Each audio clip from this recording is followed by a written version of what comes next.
YouTube, it's Nikki from Nikki Lilly. So today I'm going to be doing a Q&A. And I know I say this every time I do a Q&A, but I literally don't remember the last time I did a Q&A. I asked my lovely viewers on Instagram to send me in some questions that they wanted to know or wanted answered that revolved around school. So I've got lots of questions about GCSEs, subjects, anxiety, friendships, making friends, but being bullied, and I'm going to try and answer as many as I can. So I'm going to be doing a school-inspired Q&A today. So I'm going to be looking at my phone a little bit in this video because all of my questions that you guys asked me are on my phone. So let's have a little look. Right, lots of you were asking me what my favourite and least favourite subject was at school. So my favourite subject is food tech. I mean, you guys probably could have guessed that. I love cooking, and food tech is all about cooking and the science of cooking and nutrition and well-being, and I love all of that. So food tech is my fave. And then my least favourite subject is, I have two. Right, that's four. I have two. Right, so I hate geography just because, I mean, I think geography's interesting, but I just don't get it. You know when you just have a subject that your brain just doesn't click with? That's me in geography. Like, we have a good relationship, but we just don't click. Physics is just not my friend. I find it really, if you like physics, then like go for it, because obviously it's about how the world was made, the earth and space and all of that. But to me, I just don't get it. Again, like geography, it just doesn't gel in my head. I prefer more biology and chemistry. I find chemistry really interesting from like the chemical perspective and how different elements work together. And then I prefer biography.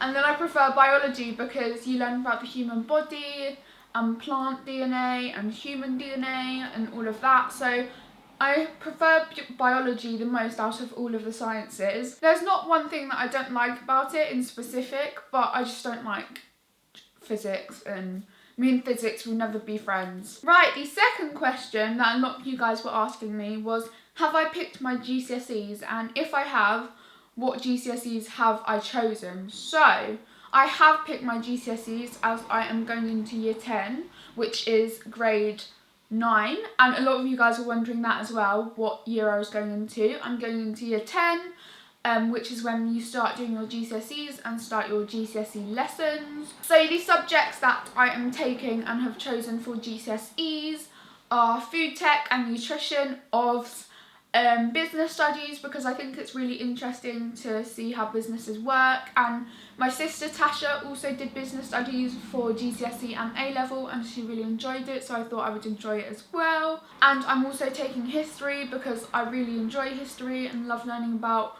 what the world was like before I was here and how the world is how it is today, how countries became the way they are, and wars and all of that stuff. So I'm taking history, and I'm actually not taking a language because I miss a lot of school because of my condition and me being unwell sometimes. I'm not going to be taking a language. So the period where my other friends are studying their language that they've chosen, I'm actually going to be catching up on the work that I have missed whilst I've been away. So that will be my period to catch up on whatever subjects I need to catch up on, whether that be a compulsory subject like maths, English or science, or a subject that I have chosen. So yeah, that's what I've picked. Okay, the next question, which is also along the lines of GCSEs, is do you have any advice for choosing your GCSEs? Try not to be swayed by what your friends are choosing. It's really easy to do that because you want them to be in your lesson, obviously. But ultimately, choose what you want and choose what you think you'll enjoy and choose what you're curious about. Me, I've not done business studies before, and some of my friends aren't doing business studies, but I really think that I'll enjoy it, and that's why I'm taking it. And if you take a subject that you don't really like just because your friends are doing it, you're not going to really be wanting to learn, and you're not going to be paying attention, and that will result in you not getting the best GCSE results, and those GCSE results are yours. For example, if you wanted to be a chef, then maybe take up food tech, or if you wanted to learn about how businesses work and marketing and everything like that, then choose business studies. So it's really about trying to think about what you would like to do long term and choosing some GCSE subjects that are more guided towards that. Also guys, don't be afraid to ask. That is another top tip, because whether you are curious about a subject that you have already taken but what the course entails, or whether you're curious about a subject that you've never studied before or taken and you want to learn more about it and what the course entails, so for me that was business studies, then ask a family member or a friend who has already taken it or has started the GCSE course or the A-level course, or also ask a teacher that is teaching that subject, because it's really nice to know what to expect when you start studying that subject. Okay, the next question is tips on how to make friends at a new school or high school. Right, so this is quite a hard subject, and I don't know if I've really spoken about this, but when I started high school, secondary school, I found it really difficult. Firstly, because you've gone from being in year 6 and being the biggest in your school, in primary school, to being the smallest in secondary school, and you know, your primary school's not really that big, and then you move into secondary school where it's so big and there are lots of kids to be intimidated by, and you're just like a little fish in a huge pond and you don't really know where to start. And for me, I personally didn't know anyone that went to my secondary school, and so I didn't really have anyone to hang around with. And also, because I look different, it was very hard for me to find the confidence to go up to someone and start a conversation. I think even if you don't have a facial difference or look a bit different or have confidence issues, you're still worried about talking to someone and making conversation and wondering what they think about you. It's quite an intimidating situation, really. What I learned is you have to push yourself outside of your comfort zone, and it's really important to take a deep breath and just approach someone and just say hi. You know, for example, I said to someone, "Hi, I'm Nikki, I came from this school. What school did you come from? What's your name?" And just, you have to start a conversation with small talk, and it's really hard to do that and push yourself. Pushing myself outside of my comfort zone and taking the first steps to actually start a conversation with someone was very difficult, but once I did it, it just became slowly easier. Also, joining some extracurricular activities or clubs at school is a great way of meeting new people that have similar interests to you. So at my school, there's a writing club, there's a cycling club, there's a netball club, there's loads of clubs and extracurriculars. If you liked netball at your previous school, or just like netball, or if you like cooking and there's a cooking club at your school, join that cooking club, join that netball club. You never know who you may meet. Usually they'll have the same interests as you, because, I mean, you're not going to join a netball club or a cooking club if you don't like them things. So usually they'll have quite similar interests to you, and that's another great way of introducing yourself to new people and making friends with others. And the last thing that I want to say is, a lot of the time all the other people in your year are feeling the same way. I don't think people really remember that. I definitely didn't when I was in year 7. I just thought everyone was happy in their friendships and I was the only one feeling isolated and lonely. But a lot of people in year 7 feel isolated and lonely. Right, so the next topic I have a lot of bullet points on, so like, I literally have loads. So if you guys see me looking at my phone, it is because I've written loads of bullet points about this topic. Do you have any good revision tips for revising for tests or exams? I have lots, girl. I have lots. Start revising months before your test, not days, months. And I don't want you to be pulling that all-nighter that you usually do the day before the test and then ending up being very tired on the day of the test and not even having remembered anything that you learned all night. It's really important to go into a test and feel confident about the test and what you've learned, and feel proud of yourself for how much you've learned. So start revising months before your test, or however long you can before your test, but early before your test. You can also find study timetables online. You can find templates of them. They're super useful if you're not very organised. I'm quite organised, so I only use them if I've got lots of tests coming up. But if you guys find it hard to organise your day around revising, or just organise when you're going to study, or how to start studying, or when to revise for English, or when to revise for maths or science when you have a lot of tests coming up, or your GCSEs, then study templates are great, and you can find lots of them online. Using revision guides is great as well. I really like the CGP ones. They have a guide on every single subject that you'd ever need: biology, Hamlet, Macbeth, whatever you need to study, they have a guide on, and it helps guide you with what to study and like where to start when you revise, because I find it really hard to know where to start when I'm revising a topic, and I can often procrastinate and wonder, should I be studying this part of the topic, this part of the topic, what should I be studying, what's the most important thing, and what's most likely to come up in the test. So revision guides are great, and I'll link some of the CGP ones down below. I'll link as much as I can down below to give you guys resources. It's really important that you take breaks so your brain can rest, because there's only so much information your brain can take in one sitting. So whether that just be you going on your phone for 10 minutes, or you getting another snack, or having lunch, or watching 10 minutes of a TV series, just have a break.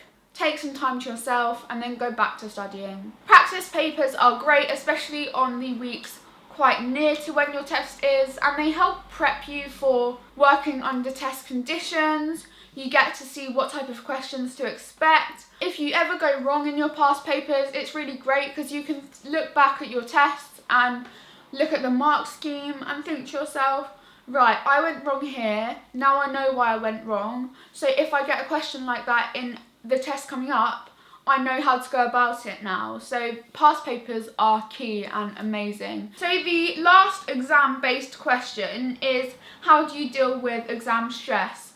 So some people don't really get stressed about exams, and those people I really envy. Oh my goodness. For me, I get quite stressed about exams. I think that's purely based on the fact that I want to do well, and so if I forget the answer to a question, if someone's testing me, then I get quite upset about it and quite stressed, and I have to take breaks, because otherwise I can just go on and on and on studying, because I just want to get as much information in as I can. I find getting at least 8 hours of sleep before a test is crucial for me, because I find that I perform better when I'm revising if I've had a good sleep, or I perform better when I'm taking a test if I've had a better sleep. And also I find that I retain a lot more info if I have a good night's sleep. So basically, get some sleep. Don't be doing no all-nighters. Eat well. I think a lot of us can forget about eating well when we're revising, because we're so focused on revising. So we just want quick and easy food, and usually that is a packet of biscuits, or a packet of crisps, or sweets. And really, we need to remember to have our daily intake of fruit and veg, and carbohydrates and protein and stuff to actually keep our brain going. And so it's really important. So obviously you can have that packet of biscuits, but not every day. You need to have that protein, you need to have some good carbs, you need to have stuff that's just going to help your brain and body function well and better, so that you can get more info in your head. I really like going for a walk outside, or going for a coffee, or just going to sit in my garden. Just take yourself out of that stressful situation, and when I go back to that situation that was once giving me stress, I feel a lot calmer, and if that happens to you again, do the same thing. And it's really hard not to feel stressed or take away all of that stress when you're having a test, because tests are stressful, revising is stressful, and the pressure that you have when you're having a test and GCSEs and A-levels is really stressful. So these tips aren't going to take away that stress completely, but it's just to help you cope better when you are feeling stressed. Okay, someone has asked me, have you ever experienced bullying? I have been quite lucky in the sense that I've never really experienced bullying in person. Obviously I get some horrible comments online, but most of them are positive, obviously. But I've only really got the horrible comments online than I really have in person, and I'm really fortunate because, you know, I do look different and the shoe could really be on the other foot and I could be bullied because of the way I look. And you know what? The thing with bullying is it's really hard to know why bullies bully you or pick on you, but really it's usually that they're the insecure one, or they've been bullied in their past and they've decided that they are going to be the bully after being through being bullied. And it's really hard to cope with being bullied, but if you are being bullied, then make sure to tell someone. Don't suffer in silence. That's the worst thing you could do. And it's quite sad that they find pleasure in making other people feel bad about themselves. If you see someone being bullied, then help them, you know, talk to them, be there for them, stand up for them, go to someone to tell them that this person's being bullied, because bullying someone online or in person is not okay. How do you get out of a toxic friendship? This is quite a hard question because obviously toxic friendships are quite a hard thing to separate yourself from and end. And so me personally, I've not really had any very toxic friendships where I've just had to cut ties instantly. We've really just grown apart. But if you do need help with cutting off all ties with someone and you've realised that the friendship that you were in has become toxic and not healthy, just basically make yourself less readily available to that person by doing stuff like not answering their phone calls as regularly or as quickly as you usually would, not answering their texts as quickly or regularly as you usually would, and slowly just doing that more and more often, and slowing down answering their messages or texts. Or maybe if like you see them in a class and you usually talk to them, don't talk to them as much. But if you are in a toxic friendship, then you really do have to take yourself out of it, and it's really about trying to leave the friendship without it being left in a worse way than it already becomes. So, a lot of you guys were wondering if I'm a good girl at school. I actually am. You can ask my teachers. I mean, maybe don't ask my teachers. You can ask my parents. I'm actually quite a good girl at school. I've never had a detention unless it's like a class detention where the people that are naughty have been like acting up. So I've never had a detention. I've never handed in a homework late, unless obviously I've not been in. And even if I've not been in, I always ask what the homework is so I can complete it. Yeah, so basically never had a detention, never answered back, always handed my homework. I guess you could say I'm a good girl. What are your favourite places to buy stationery from? Right, I did a whole video about stationery because I love it so much. Favourite places for stationery? Asda and Sainsbury's for just your usual pens, pencils, basic school stuff, that's cheaper. And then WH Smith, Paperchase, Tink and Smiggle are really great for jazzing up your stationery. A lot of you guys were wondering if I go to a public or private school. I go to a public school, and I really like my school. I've got lots of good friends there, lots of good teachers. Obviously no one really enjoys school because at the end of the day, school is school. And when people ask you like, how's school going, do you enjoy it? It's like, yeah, but it's school. So yeah, I go to public school if you guys were wondering, and yeah, it's a really good school. So that's it for this video, everyone. I really hope you enjoyed it. If you'd like me to do like a second video answering some of the other questions that you guys asked me that were school based, then do let me know by liking this video, subscribing and leaving a comment down below. I'd really appreciate it. I hope my advice is helpful and helps even one of you guys out in the future that is either joining a school, is having stress with exams, or doesn't really know where to start when it comes to revising for exams. I hope I can help you guys. And like I said, if you are getting bullied, please tell someone. It's really important. And yeah, I love you guys so much. I will see you very soon. And yeah, bye guys. Love ya.